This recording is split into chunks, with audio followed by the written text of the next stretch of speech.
श्रीलक्ष्मी श्रीमहालक्ष्मी क्षीरसागरकन्यका उत्तिष्ठ हरिसम्प्रीते भक्तानां भाग्यदायिनी। श्रीलक्ष्मी श्रीमहालक्ष्मी क्षीरसागरकन्यका उत्तिष्ठ हरिसम्प्रीते भक्तानां भाग्यदायिनी। उत्तिष्ठोत्तिष्ठ श्रीलक्ष्मी विष्णुवक्षस्थलालये उत्तिष्ठ करुणापूर्णे लोकानां शुभदायिनी।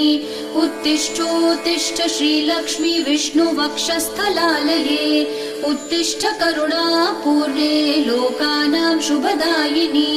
श्रीपद्ममध्यवसिते वरपद्मनेत्रे श्रीपद्महस्तचिरपूजितपद्मपादे श्रीपद्मजातजननी शुभपद्मवक्त्रे श्रीलक्ष्मी भक्तवरदे तव सुप्रभातम्।